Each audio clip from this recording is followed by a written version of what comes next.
Hey everyone, welcome back to my channel. This is Mr. Gorb289.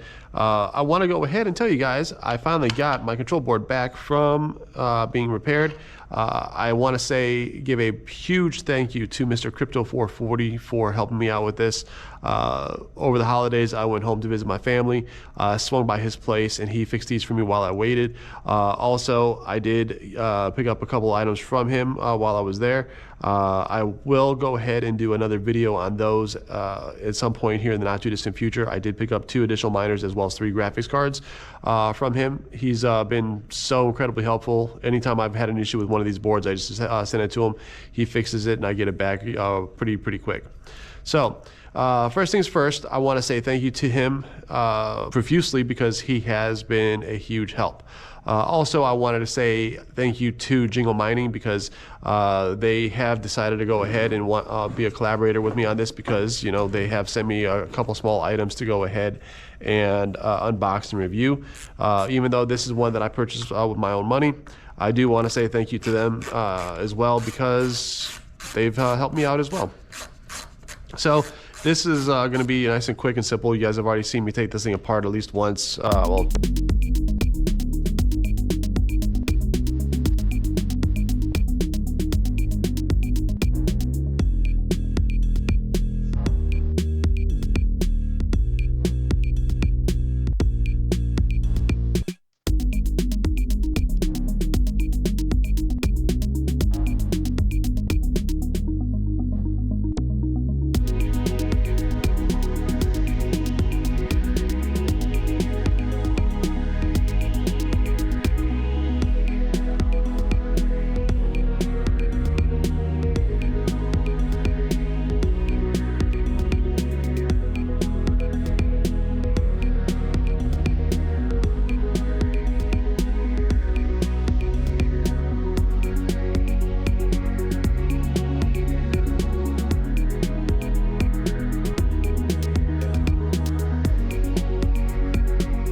Alright, so now that we have this guy, the actual hash board out, as you can see, this is what it looks like. You guys remember in the second video, we went ahead and pulled this heatsink off and I put new thermal paste on each one of the actual chipsets here. So now we're going to go ahead and reinstall this guy. Like I said in the very first video, you want to make sure, I don't know if you guys can see it or not, but right inside of here, there's all these little pins. You got to make sure they all line up properly before you slide them in. And should just slide right on, just like that. So it's fully seated. The 2 bolt holes up here at the top should line up, so hopefully you guys can see that. Let's try to move this back a little bit.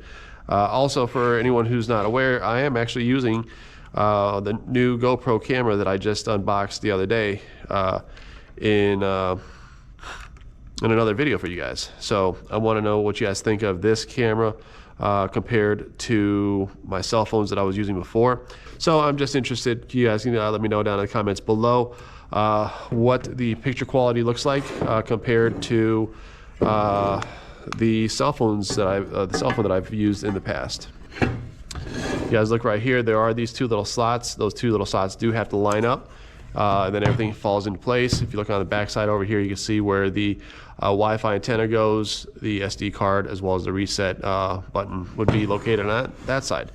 So now that we have this all set up, I'm going to go ahead and flip it over this way so we can go ahead and get the cooling fans reinstalled. So we're going to go and fire this guy up for the first time after all the stuff that we've done to it. Here in a second, we're going to find out if I installed everything properly. And then we'll just jump over onto my computer and we'll take a look to see what the unit looks like as far as the GUI, just to make sure everything is flowing the way that it's supposed to. There we go. All right, cool. So, just like before, there are 6 perimeter screws on this side that we took out. We gotta just make sure all 6 get put back in and everything is snugged back down properly. Make sure that the wires are free from any possible damage. So, you know, just look all the way around, make sure that there is no signs of wires all the way around, which is what we just were looking at, and it looks like it's pretty good. So we're gonna go ahead and, all right. Now we have 1 screw left, and that goes into the heatsink on the back side here. So let's go ahead and run this guy in really quick.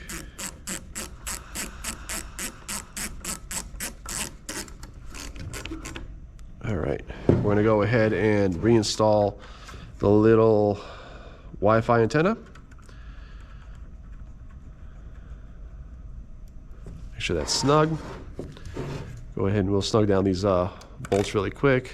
Just nice and snug. I don't want them overly tightened.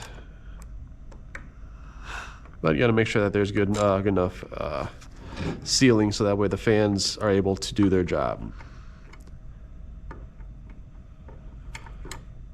All right, so there we go. She's fully repaired, fully assembled. Let's see what happens when we connect it to power. It should power up.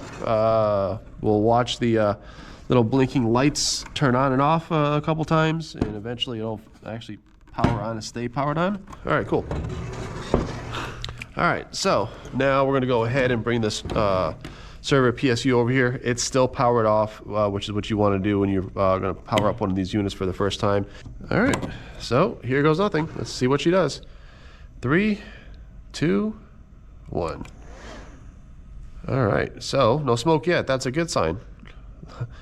We're going to go ahead and let this guy run for a minute, and then I'll switch over to show you guys the GUI. All right, there we go. Green light, blue light flashing. We're good to go. She's running. Fans are nice and low as far as speed is concerned. So what I'm going to do is I'm going to go ahead and jump over into the computer. I'll be right back. All right, everyone. So you guys just got a chance to watch me finish reassembly of my AL Box II. Now that I want to go into the web GUI, one, I don't really remember the actual IP address. So the easiest way for me to be able to do it, aside from actually using my advanced IP scanner that I've got on my laptop here, I just went into find.goldshell.com. Then it populated this here. Once we populate it in there, we can come into the actual GUI itself. So just like every gold shell that comes that you get when it's brand new or been rebooted, you have to come in here and change the language from Chinese to English. Once you do that, you'll be able to see everything that's here.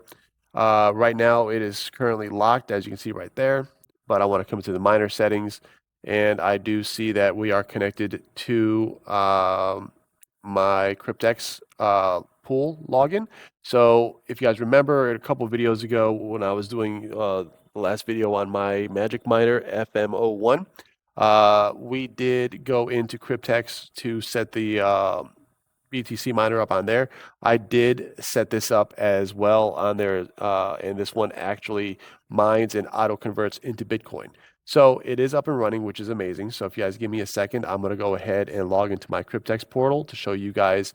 Hopefully it's already up online. This particular unit will have some decent hardware errors at the very beginning, but then it'll start to even itself out, where we'll have significantly more accepted shares and very few hardware errors. So if you guys give me 1 second, I'm going to go ahead and show you guys my Cryptex page. All right, so here is my Cryptex homepage. But as you can see right here, I do have an AL0. It is currently online, as well as the AL Box II. It just now popped up. So here you go. It is online as well. It will take a little bit of time for this guy to go ahead and get the hash rate where it's supposed to be. Right now, because the AL0 has been online for quite a few days, as you can see, we're looking at roughly per month profitability wise on the AL0, about $2.76. Otherwise, it's 9 cents per day for my AL0. That is really, really low. This guy right here should be a little bit more than that because this is basically almost double the hash rate of what that is. So it'll be slightly better. But anyways, now that we can actually see on here, it is showing. We'll jump back into the web GUI. We can see right now the average hash rate is 711 gigahash. Temperature is up there, so I do expect this guy to be a little bit warmer, but hopefully everything's gonna work well and I don't have any other issues. But like I said at the very beginning, I definitely want to say a huge thank you and a huge shout out to Mr. Crypto 440. He does have a YouTube channel. Please check him out. Also, I want to say a huge thank you to Jingle Miner or jinglemining.com for being a collaborator with me on this video. So if you guys have any crypto equipment that you want to buy, please reach out to them via my referral link in the description down below, as well as my discount code. It'll save you some money. They are fantastic. They've got a lot of really good deals, and I look forward to getting some more stuff from them. So with all that being said, I want to say thank you guys for following me along this journey with my AL Box II. I do have a couple of other units that I want to go ahead and set up as well as talk about in the future. So if you guys are interested in keeping up on any of the stuff that I'm doing, please go ahead and like, comment, share, subscribe, turn the bell notification set to all. That way you don't miss out on any future videos. In the meantime, I want to say thank you guys for everything. Hope you guys enjoyed it, and I'll catch you guys in the next video. Peace out.